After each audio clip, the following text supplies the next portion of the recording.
Encontrando el camino de Elsha Barragan. Porque de qué le sirve a uno ganarse todo el mundo, si pierde su alma. Marcos 8:36-4. Collar de perlas. Me gustan mucho las perlas, especialmente porque por medio de ellas se pueden demostrar verdades profundas. Hay una pequeña historia en particular que me encanta. Por medio de ella, y de una manera muy sencilla, es posible explicar la importancia de confiar en nuestro Padre Celestial, y la necesidad de soltar nuestros planes para recibir algo mejor. Había una niña que tenía un collar de perlas de plástico, era su favorito y lo llevaba a todas partes sin soltarlo. Un día, su papá le pidió que le entregara ese collar sin explicación alguna. La niña, llorando, se negó a dárselo porque ante sus ojos era lo mejor y más valioso que poseía, ella no lo quería perder. El padre insistió tanto que finalmente la niña devastada se lo entregó. Después de unos días, el papá llegó a la casa con una sorpresa, un collar de perlas de verdad. La idea del fracaso me aterraba. Siempre he sido visionaria y soñadora, y por alguna razón pensaba que seguir a Jesús era sinónimo de no lograr nada. Tenía muchos sueños, anhelos y retos que no quería dejar ir, me estaba aferrando, como muchas veces nos pasa a todos, a collares de perlas falsas que ante mis ojos eran inigualables. Tenía miedo de soltar, perder el control y cometer errores. Esto nos muestra lo poco que conocemos a Dios, ignorando su creatividad, su bondad y sus propósitos. En la historia que compartí, el papá veía el entusiasmo y la felicidad que su hija sentía al tener ese collar de plástico, pero en su gran amor él quiso darle algo con un valor verdadero, algo que no se deteriorara con el tiempo. Dios hace lo mismo en nuestras vidas. Cada sueño y talento que tenemos ha sido diseñado por Él. Hace algún tiempo estaba estudiando el libro de Jeremías y me impactó leer este texto: antes de que yo te formara en el vientre, te conocí. Antes de que nacieras, te santifiqué y te presenté ante las naciones como mi profeta. Jeremías 1:5. Acá vemos que Dios tiene un propósito incluso antes del nacimiento de una persona, es Él quien establece nuestra identidad. Sin embargo, el enemigo nos quiere desviar y nos distrae con collares de perlas falsas. Esto hace que no descubramos nuestro verdadero valor y propósito en Cristo. En aquel vuelo en que la venda de mis ojos se cayó, me di cuenta de que todo lo que yo sostenía como verdad era una farsa. Aquellos sueños a los cuales estaba aferrada eran una copia barata del plan original, así que solté mi collar y le abrí paso a lo verdadero. Dios no me dijo qué iba a pasar, yo no sabía absolutamente nada, pero sentía una gran paz dentro de mí, estaba segura de que eso era lo mejor. Al llegar a casa después del viaje, borré el canal de YouTube que había construido durante 5 años y eliminé todas mis cuentas en redes sociales, deseché todo lo que estuviera relacionado con mi vida pasada. Mi actitud y forma de pensar dieron un giro de 180 grados que tomó a mis papás por sorpresa. Incluso, mi mamá me preguntó si estaba segura de mi decisión de borrar todo de forma definitiva. Llevaba años trabajando por un sueño, al que le había dedicado mucho esmero, y mis padres eran los primeros testigos de eso. Fueron 5 años de audiciones, programas de televisión, sesiones de fotos, visitas a estudios de grabación, presentaciones, y una infinidad de esfuerzos que iban a quedar atrás. Estaba dispuesta a que todo lo que había trabajado y deseado desapareciera en tan solo un clic. No dudé al momento de tomar mi decisión, estaba convencida. Ya no existía la presión de cumplir el estándar de alguien más. Sentí una libertad indescriptible, como si el peso de la vida hubiera desaparecido. Fue el momento perfecto para deshacerme de aquello que me impedía seguir adelante. Por primera vez veía las cosas con claridad. Al cortar con mi pasado, corté con lo que me separaba de los planes de Dios. Quería hacer la voluntad del Señor con todo mi ser, deseaba ser una hoja en blanco para que Él escribiera lo que quisiera. Estaba lista para empezar de nuevo, y esta vez no era yo quien dirigía, hablaba o planeaba. Ahora solo estaba escuchando. Me sentía como en el inicio de una carrera, lista, en posición y preparada para recibir la dirección de Dios y actuar. Encontrando el camino. ¿Alguna vez te has preguntado cuál es tu propósito?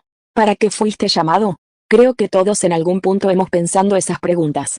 De hecho, esos son 2 de los interrogantes que más recibo en mis redes sociales. Todos están desesperados por saber la respuesta, pero no siempre saben buscarla en los lugares adecuados.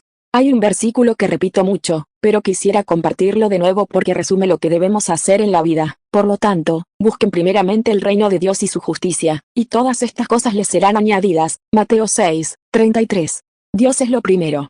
Buscarlo debe ser nuestro principal deseo, y Él según su voluntad añadirá a nuestras vidas las demás cosas. En nuestro gran anhelo por tener un propósito, podemos perder el enfoque y centrarnos en nosotros mismos, lo que tenemos que hacer, las decisiones que debemos tomar, la carrera que vamos a estudiar, el trabajo que debemos conseguir, la familia que tendremos, etc.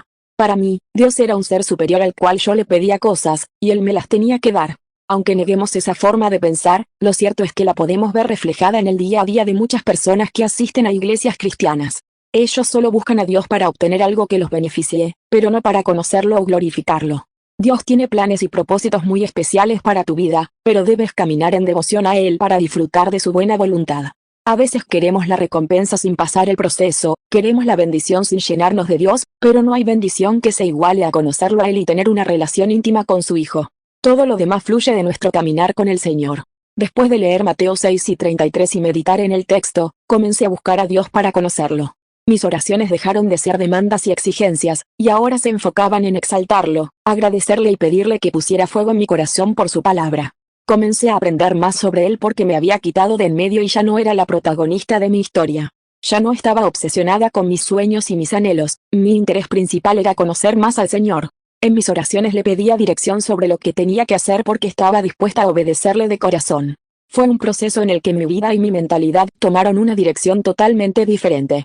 No te voy a mentir, hubo un momento en que la desesperación y el pánico tocaron a mi puerta. No había nada que me gustara fuera del arte y los medios de comunicación, entonces no sabía a qué lugar me llevaría Dios, me daba miedo que Él me pusiera en medio de algo que yo detestara.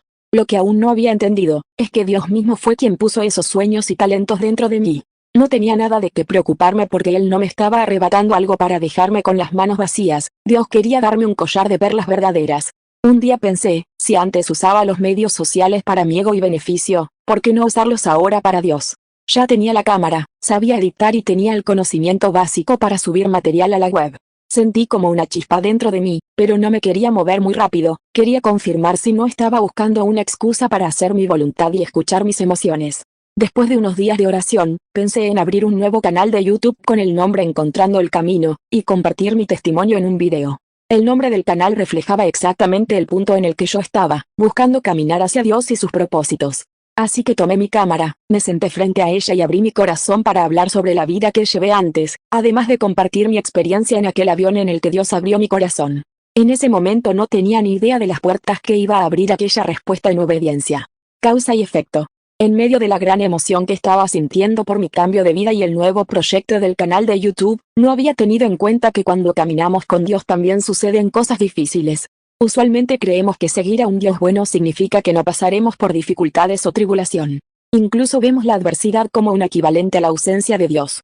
Sin embargo, algo que tuve que aprender con rapidez es que el enemigo no quiere que nos acerquemos a Dios, él no quiere que conozcamos la verdad y seamos libres. Juan 8:31 y 32. En el capítulo 1 mencioné que existe un mundo espiritual y cité Efesios 6:12, la batalla que libramos no es contra gente de carne y hueso, sino contra principados y potestades, contra los que gobiernan las tinieblas de este mundo, contra huestes espirituales de maldad en las regiones celestes. En el mundo existen realidades espirituales constantes, aunque no las podamos ver. Todo lo que hacemos tiene un efecto en la eternidad y en lo espiritual. Santiago 4:4 dice, comillas, ¿no saben que la amistad con el mundo es enemistad con Dios? Todo aquel que quiera ser amigo del mundo, se declara enemigo de Dios.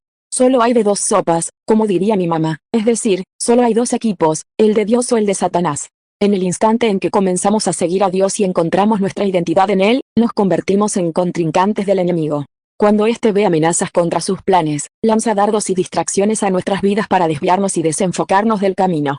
Pero eso no debemos desanimarnos, por el contrario, debemos ver esa realidad como una confirmación de que vamos por el camino correcto. Una cita de Don Quijote de la Mancha dice, deja que los perros ladren, es señal de que avanzamos. Tanto en lo espiritual como en lo físico, recibiremos ataques cuando empecemos a avanzar y a obtener victorias sobre el territorio enemigo. Es importante que sepamos esto para que estemos preparados y los ataques no nos sorprendan. Parálisis de sueño. Al entender la trascendencia que tienen nuestras acciones en el ámbito espiritual, quisiera contarte acerca de algo extraordinario que sufrí en mi vida. No menciono esto para asustarte sino para motivarte a continuar luchando aún en la adversidad, y para que seas consciente de la guerra en la que nos encontramos. Tendremos continuas batallas en esta tierra, pero la victoria nuestra ya está ganada en el nombre de Jesús. Juan 16:33. El día que decidí subir mi testimonio al nuevo canal de YouTube lo hice de forma natural. No fue algo que procesé demasiado, simplemente fue iniciar un nuevo proyecto y hacer lo que había hecho por años, pero con un enfoque distinto. Sin embargo, para el enemigo no fue un simple video. Las cadenas en las cuales había estado aprisionada se habían caído y estaba caminando en seguridad hacia adelante, de manera que él usó su típica táctica de intimidación para detenerme, pero gracias a Dios no funcionó. Subí ese primer video una tarde de diciembre del 2015, pero no sabía que esa misma noche la batalla espiritual llegaría como nunca antes. Estaba orando antes de dormir, y empecé a sentir algo en mi cuarto, una presencia, era como si el aire se volviera espeso. Fue algo muy desagradable. Al terminar de orar, por más que quería dormir y no darle importancia a lo que pasó, sentía como si algo estuviera colgándose de mi espalda y empecé a tener miedo. Así que, como si fuera una pequeñita, corrí al cuarto de mis padres. Mi papá estaba fuera de la ciudad, pero toqué la puerta para saber si mi mamá seguía despierta. Cuando me abrió, comencé a hablar sin parar, tratando de explicarle lo que estaba experimentando, pero nada de lo que decía tenía sentido para ella. Me hacía preguntas para tratar de entender lo que pasaba y así poder orar de forma más específica, pero yo estaba confundida. Si ya le había rendido todo a Dios, ya no había nada por conquistar, o al menos eso pensaba yo. Ignoraba que ese era solo el comienzo de la lucha. Después de un tiempo de orar juntas, ya era tarde y trabajábamos al día siguiente, nos fuimos a acostar, aunque yo no me sentía tranquila. Sin embargo, mientras dormía sentí otro ataque distinto en mis sueños. Existe algo que muchas personas llaman parálisis del sueño. Wikipedia define este término como una incapacidad transitoria para realizar cualquier tipo de movimiento voluntario que tiene lugar durante el periodo de transición entre el estado de sueño y el de vigilia. Suele acompañarse de una sensación de gran angustia. Durante el episodio, la persona está totalmente consciente, con capacidad auditiva y táctil, pero es incapaz de moverse o hablar, lo que puede provocar gran ansiedad. Algunos le dan una explicación científica, y otros se refieren a esa experiencia de forma coloquial diciendo, se te sentó un muerto. Aunque nunca he estudiado acerca del tema, muchos aseguran que tiene que ver con el mundo espiritual. Cuando tenía 7 años comencé a experimentar cierto tipo de pesadillas, soñaba que una criatura con apariencia demoníaca me atacaba y, tanto en el sueño como en la realidad, yo no podía moverme o gritar. Como había crecido en la iglesia, había escuchado que hay poder en el nombre de Jesús, entonces, cada vez que tenía esas pesadillas en el sueño decía en el nombre de Jesús, y despertaba en tranquilidad. A pesar de que en el pasado había tenido experiencias similares, lo que experimenté esa noche en el sueño fue más fuerte que cualquier otra pesadilla que hubiera vivido antes. Y lo relacioné con el hecho de que yo había dejado atrás algo que agradaba al mundo y la carne y lo estaba cambiando por algo que agradaba a Dios y tenía el propósito de seguir su voluntad. Pensé que algo fuera de lo natural me estaba atacando y venía con mucha fuerza y con la intención de destruirme. En los sueños de antes, los demonios no me tocaban, estaban a mi alrededor pero siempre a cierta distancia. No obstante, en este sueño el demonio se puso encima de mí, y yo intentaba quitármelo de encima y defenderme. Era tan fuerte que no solamente tuve que decir en el nombre de Jesús, sino que también tuve que empezar a orar incesantemente, hasta que logré despertarme y moverme. La casa desocupada. Hablar de lo espiritual puede generar distintas reacciones, hay personas que no creen en esas realidades o simplemente nunca las han experimentado. En lo personal, siempre he creído en ellas, pero aunque sabía que el enemigo existía, jamás pensé que tuviera algo que ver conmigo de forma personal, mi enfoque siempre había estado en Dios y en las cosas espiritualmente buenas. Creo que este es un tema tabú dentro de la iglesia y no se profundiza sobre él en muchos lugares. Es por eso que pienso que es importante mencionarlo, y aunque no soy experta, tal vez mi experiencia te pueda ayudar a comprenderlo mejor. Al día siguiente de aquel sueño tuve que ir a trabajar. En ese tiempo era la asistente personal de la dueña de una compañía de publicidad. Todos estaban en el piso principal y no había divisiones entre los cubículos, pero yo trabajaba dentro de la oficina de mi jefe y tenía un pequeño escritorio en la esquina. La verdad es que rara vez estaba en la oficina y usualmente trabajaba sola. Recuerdo que ese día estaba sentada en mi escritorio y percibí algo distinto, ya no se sentía la misma presencia amenazante del sueño, pero parecía como si algo hubiera salido de mí y estuviera vacía por dentro. Literalmente sentía que el aire me atravesaba completamente. Nunca me había sentido de esa manera y no entendía el porqué. Lo único que se me ocurrió fue poner música de adoración y continuar orando. En ese momento pensé en Mateo 12, 43 al 45, cuando el espíritu impuro sale del hombre, anda por lugares áridos en busca de reposo, y no lo halla. Entonces dice, volveré a mi casa, de donde salí. Y cuando llega, la halla desocupada, barrida y adornada. Entonces va y trae otros 7 espíritus peores que él, y entran y allí se quedan a vivir. Y el estado final de aquel hombre resulta ser peor que el primero. Así también le pasará a esta generación malvada. Cuando le entregué todo a Dios, rechacé las cosas del mundo. Ese día le había cerrado la puerta en la cara a mi pasado y no quería que volviera por ningún motivo, no quería que encontrara la casa desocupada, barrida y adornada. Después de meditar en esa cita de Mateo, empecé a ayunar y a orar más, pidiéndole al Señor que su espíritu me ayudara. El proceso duró un par de semanas, en las que continué experimentando esa desagradable sensación que viví en la oficina, pero eventualmente volví a la normalidad. Hay ocasiones en las que contar esta historia causa temor en quienes me escuchan, porque creen que les pasará lo mismo, pero como ya mencioné atrás, los creyentes tenemos victoria en Cristo.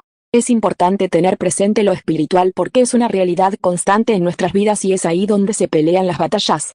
Un versículo que debemos tener en la mente y en el corazón con referencia a este tema es 2 de Corintios 10, 3 al 5. Es verdad que aún somos seres humanos, pero no luchamos como los seres humanos. Las armas con las que luchamos no son las de este mundo, sino las poderosas armas de Dios, capaces de destruir fortalezas y de desbaratar argumentos y toda altivez que se levanta contra el conocimiento de Dios, y de llevar cautivo todo pensamiento a la obediencia a Cristo. Todo lo que enfrentamos es un reflejo del mundo espiritual. Si no entendemos eso, iremos por la vida luchando en nuestras fuerzas, y lo único que lograremos es frustrarnos y desgastarnos. Nuestras batallas no se resolverán peleando contra la sociedad o contra las personas. Cuando entendí eso, supe que era tiempo de vestirme con la armadura de Dios, Efesios 6, 11, y reconocer que Jesús ya venció en la cruz y que Él pelea por nosotros las batallas, Él ya obtuvo nuestra victoria, y ahora es necesario pelear de una manera distinta.